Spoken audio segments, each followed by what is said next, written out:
Hey everybody, it's Linnea. Today I'm going to be creating some fun spring cards using Deco Foil flock transfer sheets.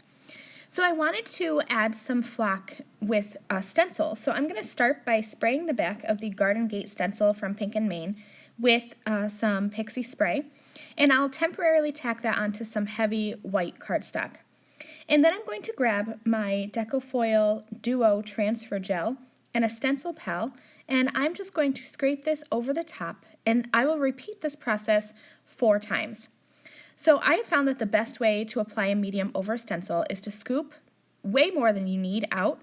That way I don't have any gaps in coverage, and I can just use my stencil pal to smooth that out over the top. I have before tried to just use a little bit, and then I kind of get splotchy results. So if you go in with more than you need, and then you can always put the excess back into the container, I found that to be the best way. I'm going to peel this off, and you're going to be able to see that Duo Transfer Gel on the cardstock. You'll know it's dry when it is completely clear and shiny. And this will be slightly tacky, but I'm going to grab a bunch of colors of the Deco Foil flock transfer sheets. I have Sunshine Yellow, Purple Punch, Pink Carnation, and Blue Sky. I'm just going to trim down pieces of the flock transfer sheets that are just a little bit bigger than my stenciled backgrounds. And then I'm just going to run these through my die cutting machine. The new Transfer Gel Duo doesn't require heat to transfer flock or foil. So all I did was just run it through my die cutting machine, and then I can peel it back, and you can see here this gorgeous stenciled flocked design. And I love the 4 colors. I just picked them based on what I thought that spring looks like. So I mixed the new flock colors with the old flock colors and just kind of picked out my favorites. And you can see that little bit of texture and dimension that the flock transfer sheets give. So I'm going to keep on creating my backgrounds. I have the Lawn Fawn Spring Fling 6x6 paper pad, and I chose 4 of the floral patterns.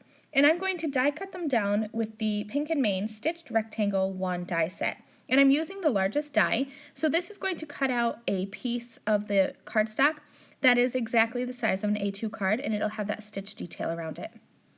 I'm going to be trimming down the pieces of the stenciled flocked cardstocks, and I am cutting them down to just about 3 inches wide by 4 1/4 inches long.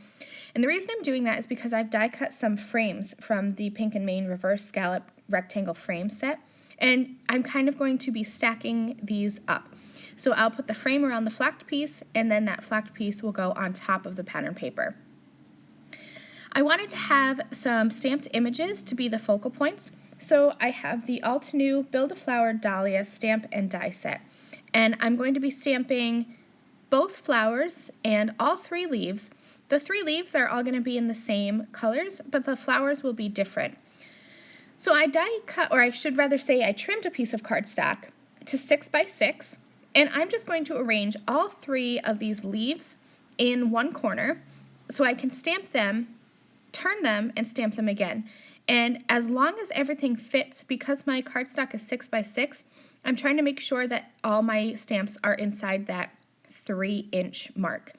If you kind of cut your cardstock into quarters, you can just turn your cardstock and stamp and fill up a whole sheet of square cardstock. So I have some dye inks, and I'm just going to start off with a grass green color here. I'll stamp them down once, and then I can turn my cardstock, ink up my stamps again, and stamp that down again. And I will repeat that 2 more times for a total of 4, and I'm going to have a full cardstock sheet of these leaves. Now this is a layering stamp set, so I lined up the second layer, and I'm just going to grab a teal colored ink, but when you stamp it on top of this green, it kind of just creates a darker grass green. So I love layering stamps with dye inks because you kind of can transform the colors into what you want them to be. Now I'm going to do the same thing with the flowers. I did cut this cardstock to be a little bit larger so I could fit both flowers and do the little turning trick. So this sheet is 6.5 by 6.5, and I lined up both those flowers. This is just the base layer. I have a really light pink ink, and I'm just going to stamp that a few times to get it a little bit darker. And then same thing as before, except this time I'm using different colors of inks because I wanted the 4 flowers to be different colors. So I stamped the first layer in all 4 colors, and then I stamped the second layer with the pink, turned it once, and I'm going to ink that up with the yellow ink and stamp that down. And then I'll turn again and keep building the blue flower, turn again, and build up the purple flower. This is really easy. This is my easiest way, I think, to stamp layering stamps, or really any stamps if you're stamping multiples. I'm just going to grab the coordinating die set, and I'm going to use the 1/2 inch purple tape just to tack these down, and then I'll run these through my die cutting machine, and I'll die cut all of them out.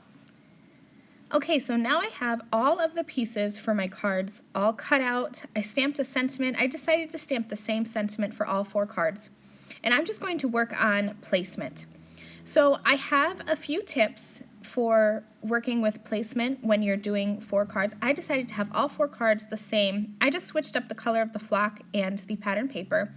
But I'm just going to kind of lay out the sentiment, the stamps, and decide where I want them to go. Now I want all 4 of these to look the same. So one tip is to take a picture and set that aside and kind of work off of that. But here is what I like to do a lot of the time.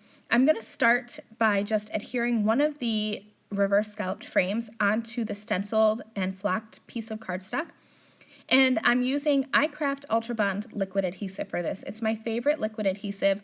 It's going to hold strong onto a variety of surfaces, so I know it's going to hold tight onto that flocked background. Once I have everything lined up the way I want it to be, I'm just taking a piece of the 1.5 inch purple tape, and I picked up all of the pieces of my flower together. So that's the 3 leaves and the 2 flowers that I picked up together. I want to have the leaves glued down flat onto my card and the flowers popped up, so I added some liquid adhesive just to the leaves.